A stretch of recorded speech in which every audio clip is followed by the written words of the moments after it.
좀 늦은 저녁 식사 후에 에, 막걸리를 좀 먹으면서 식사를 하고 왔는데, 제가 길 건너 식당에서 일요일날, 특히 일요일날 식사할 때는 막걸리를 한 병 시키는 이유가, 일요일에도 쉬지 않고 백반을 파시는 사장님 너무 감사하기도 하고, 그래서 오늘은 책 한 권을 선물했어요. 어린이용 책을.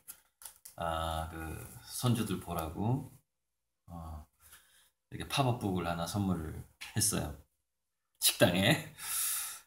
그리고 막걸리를 한 병 시켜야지 10,000원이 나오거든요. 그래서 좀 더 돈도 좀 드리고 싶은 느낌도 있고 해서, 그래서 술 기운이 가기 전에 책 2권을 소개하고 들어가겠습니다. 한국 경제 4대 마약을 끊어라. 이 책은 지금 KDI 원장님으로 계신 유종일 박사가 저에게 직접 같이 만나서 회의하고 차 마시면서 받은 선물인데 아직 다 못 읽었습니다. 그런데 이제 다 읽지 않았어도 한국 경제가 4가지 큰 국면 전환을 해야 된다라는 거를 이렇게 목차만 보고 대충 알 수가 있는데, 이제 뭔가 여기에 대해서 더 자세히 제가 이제 안목을 가지려면 다 읽어야, 전독을 해야 되는, 완독을 해야 되는데, 일단 간단하게 얘기하자면, 뭔가 투자를 자꾸 확대하는 것이, 이게 성장 경제 시대가 아니기 때문에 이게 잘못된 거다. 그 다음에 우리는 다시 한번 내수, 국내에서의 내수 시장을 생각해 볼 때가 됐다. 수출 주도형으로만 가는 것도, 이것도 일종의 마약이다. 그 다음에 빨리빨리가 굉장한 마약이다, 우리나라에서. 이 빨리빨리가 너무 이게 큰 문제다. 그 다음에 선택과 집중이라는 것이 사실 4차 산업혁명 시대하고 너무나 안 맞고, 다양성 시대하고 안 맞아요. 그러니까 선택과 집중이라는 마약에 빠져 있다. 대략 이 4가지 마약에 대해서 이제 구체적으로 논하고 있는 책인 거죠. 그래서 이제 유정일 박사님 같은 경우에는 이제 경제 민주화의 아이콘이다, 이렇게 이제 소개가 돼 있죠. 나중에 제가 이 책을 언제 제가 다 읽을지 모르겠는데, 아휴, 읽을 책이 너무나 많고. 근데 제가 자꾸 이런 경제 쪽으로 손이 안 가는 이유가, 이것을 읽고 아무리 해도 적폐 세력이 너무나 완강하고 막강하기 때문에, 되게 뭐, 그래, 아주 좋아, 한국 경제 4대 마약을 끊어야 돼. 근데 잘 안 바뀔 것 같은 거예요. 그래갖고 힘이 빠지는 거야. 이제 이런 책을 딱 읽으려고 그러면 어우, 힘이 빠져. 그런데 이게 전체적인 그 합의의 문제이기 때문에. 그런데 반면에 이런 책은 제가 열심히 봐요. 예를 들어서 뭐, 학교를 배신하고 열정을 찾은 학력 파괴자들, 정선주. 이 책도 제가 정선주 작가한테 직접 받은 책이에요. 이렇게 사인이 돼 있죠, 선주라고. 근데 강의 들을 때 제가 이렇게 메모하느라고 사인 위에다 이렇게 메모를 했는데, 사실 정선주 작가님은 제가 평균 2달에 한 번은 만나는 것 같아요, 개인적으로. 놀라운 책이고. 근데 이런 학력 파괴자들 같은 책은 왜 제가 열심히 보냐면은 희망이 있기 때문이에요. 변화의 희망이 있기 때문에. 왜냐면 이건 각 가정에서 개개인 그 자기 자녀들한테 적용할 수 있는 그런 책이거든요. 그래서 2권 다 색깔도 비슷하네. 정말 이 시대에 한번 꼭 읽어봐야 될 책이에요. 근데 이 책은 우리가 투표를 잘하려면 읽어야 되고, 이 책은 교육을 잘하려면 읽어야 되고, 그래서 학력 파괴자들 보면은 이제 뒤에 대단한 학력 파괴자들이 나와요. 중학교 중퇴하고 위조 지폐 감별사가 된 서태석 씨, 38개국의 위패를 감별해낼 수 있고, 당연히 이 사람은 은행에서 일하고 있겠죠. 대단한 사람이죠. 우리나라의 위패 감별의 어떤 그 아이콘 같은 인물이 된 중학교 중퇴. 예. 이런 시대로 가고 있어요. 자, 진보라. 중학교 2학년 때 피아노가 너무 좋아서 학교를 뛰쳐나왔다. 그 진보라 씨 같은 경우에는 제가 우연히 그 수원대 근처에서 미술학원 알바를 한 적이 있었는데, 그 미술학원이 진보라 이모 학원이었어요. 그래서 가서 보니까 좀 귀여운, 그러니까 진보라 초등학교 때 사진을 제가 본 거예요. 좀 이렇게 되게 딱 느낌이 오는 애가 있어요. 얼굴을 보면은 그 아이의 그 재주가 보이거든요. 대충 IQ라든가, 제가 관상 공부도 꽤 많이 했습니다. 예. 그래서 이거 괜찮은데 누구예요? 그때 진보라 어렸을 적 사진이에요. 역시 뛰쳐나와가지고 재즈 피아니스트의 어떤 신동이 됐죠. 뭐 어쨌건 학교 안 다니고서 성공한 사람들을 쭉 나열한, 학교를 그만둔 사람들을 쭉 나열한 그런 책인데, 이게요 절대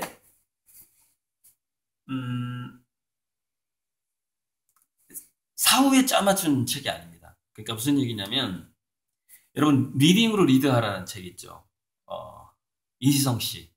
그거는 사후에 짜맞춘 책이에요. 그러니까 성공 사례만 가지고서 그 사람들만 추출을 해서, 이 사람들이 대단한 고전을 읽었기 때문에 이만큼 성공했다라고 사후에 짜맞춘 책이죠. 그거는. 그래서 제가 이지성은 사기꾼이라는 얘기를 자주 하죠, 강의 때. 이 책은 결과를 추출해서 그 과정을 짜맞춘 책이 절대 아니에요. 왜냐면 제가 뇌과학을 공부하면서 이렇게 될 수밖에 없다라는 것을 저는 강의하고 다니고 있는데 이 책이 나온 거예요. 얼마나 반가웠겠어요. 그래서 제가 이 정선우 작가를 2달에 한 번씩 만나서 제가 하는 일이 뭔 줄 알아요? 학력 파괴자들 2를 빨리 써주세요. 더 좋은 자료가 많다는 거예요. 그리고 학력 파괴자들 2를 쓸 때는 그러니까 제 유튜브 구독자예요. 이 정선수 작가가. 제가 강의하고 제가 쓴 두뇌 사용 설명서, 그 뇌과학 그 자료 다 집어넣고 자기가 더 뇌과학을 공부해서 왜 이들이 성공하는 두뇌, 창의적인 두뇌로 될 수밖에 없었는가에 대해서 더 잘 쓰고 싶은 그 꼼꼼한 그 스타일 때문에 아직도 학력 파괴자들 2가 안 나오고 있는데, 저 만날 때마다 그래요. 빨리 책 대충이라도 빨리 내라고, 지금. 하루라도 빨리 이 대한민국 교육을 혁명을 해야 되는데 좋은 책이 빨리 나와야 되지 않냐. 그러고 있어요. 우린 정말, 예를 들어서 국가 정책, 국회의원, 대통령, 한국의 경제를 다루는 관료들을 우리 마음대로 선택할 수가 없잖아요. 개개인이. 그죠? 하지만 우리 개개인이 선택할 수 있는 게 있죠. 학교를 보낼 것인가 말 것인가. 이 책을 읽을 것인가 저 책을 읽을 것인가. 그죠? 우리 개인이 선택할 수 있는 것부터 바꿀 수밖에 없는 겁니다. 인생이라는 것은. 그렇게 하고서 또 때로는 촛불도 들어야 되고 뭐 그런 거죠. 그렇게 해서 또 전체적으로 힘을 모아서 뭔가를 또 바꿔나가고 하는 거죠. 그래서 이번에 이제 그 병역 대체 복무, 양심적 병역 거부에 관한 이야기를 이 한겨레 김지훈 기자가 아주, 이거는 미래에서 온 목소리다. 그러니까 굉장히 이제 반갑게 미래에서 온 목소리다. 그래서 이거는 이제 이 사람은 한 발 더 나갔죠. 병역 대체 복무에서 그 개개인의 특성과 취향을 존중할 정도로 우리가 대체 복무를 또 개발하자. 뭐 그렇다고 해서 실제 병역보다 더 가볍게 해서는 안 된다. 실제 그 현역 군 생활보다는 좀 더 무게감은 있어야 된다. 그래서 뭐 최소 1.5배의 기간, 그 다음에 그 복무가 나름대로 돌봄 복지 서비스라든가 좀 힘들어요. 복지 서비스도. 그래서 나름대로 그렇게 할 때 우리는 뭐 예를 들어서 소수자 문제, 동물권 보호 문제, 채식주의자, 왼손잡이 뭐 이런 뭔가 소수자들을 우리가 그들의 목소리에 귀를 기울여 줄 때 우리는 더 다양해지고 더 강해질 것이다. 그러니까 지금 이 시대는 더 다양해져야 더 강해져요. 근데 이 시대뿐만이 아니라 사실 지금까지 그래왔어요. 지금까지. 여러분 우리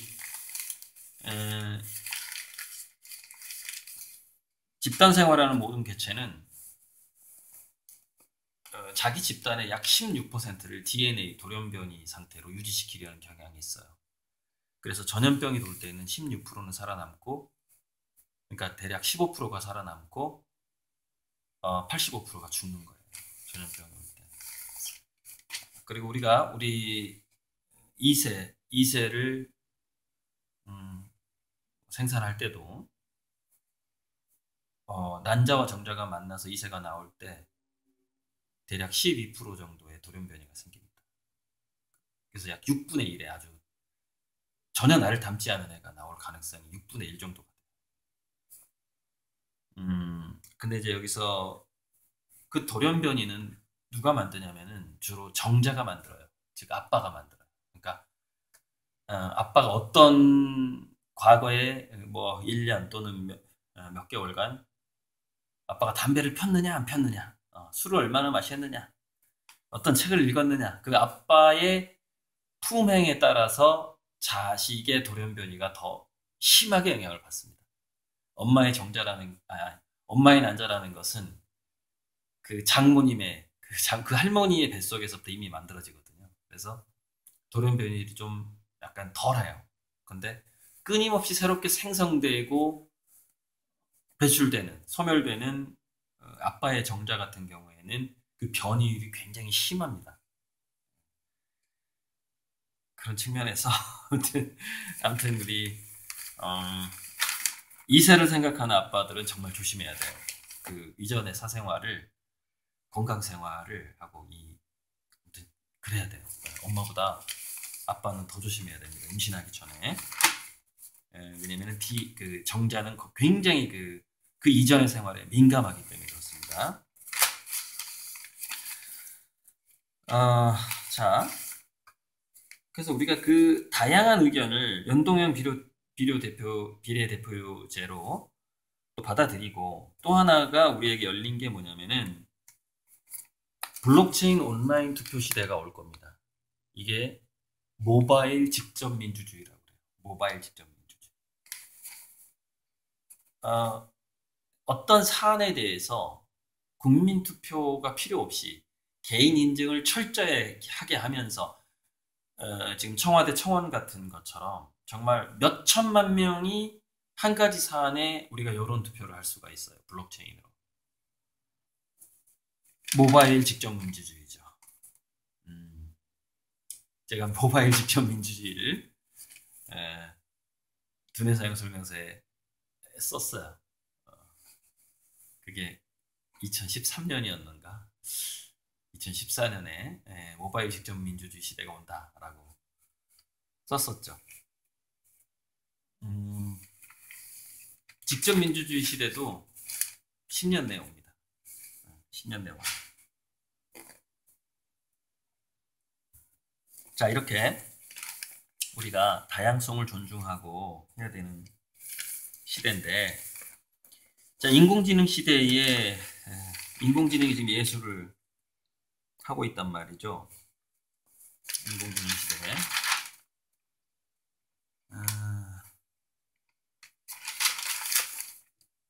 그래서 뭐 어떻게 하겠냐 이거죠. 인공지능이 그린 그림이 뭐 경매에서 5억 원에 팔리기도 하고 그러고 있는데 이거는 제가 전에도 말했지만 인공지능은 각 회사마다 한 인공지능 아티스트를 줄 수가 있어요. 음악가, 뭐 이렇게 작곡가든 예술가든 70억분의 1이에요. 또는 50억분의 1이고. 인공지능이 발달할수록 우리는 좀 더 다양한 인간, 다양한 취향을 갖도록 더 노력하면 되는 겁니다. 근데 그런 와중에 우리나라의 수능은 스피드 게임이 되어가고 있다. 생각 없이, 자기만의 독특한 사유 없이 스피드 게임으로 문제를 풀어야 되는 상황으로 우리 수능이 가고 있다라는 이 안타까운 소식이 있습니다. 빨리 입시제도 바꿔야 되고 우리 공교육은 동아리형 혁신으로 가야 됩니다. 다양성 혁신으로 가야 되는 것이죠. 여러분 제가 이 날을 좀 기다려왔는데요. 자, 3세대 태양전지 상용화. 그러니까 지금까지의 태양전지가 효율이 좀 낮아서 산을 깎고 그 태양광 패널을 설치하고 그게 환경 파괴를 일으키고 하는 또 그 패널을 만드는 그 재료비와 공장에서의 또 탄소 발자국이 생기잖아요. 그게 좀 애매한 상황이었어요.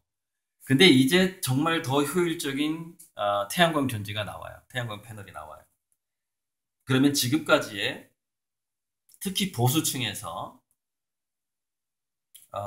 이번에 새만금에서도 그 대체에너지 태양광하고 풍력 발전을 하겠다라고 발표한 걸 막 비판하고 있는데 이게 종결되는 겁니다. 3세대 태양전지가.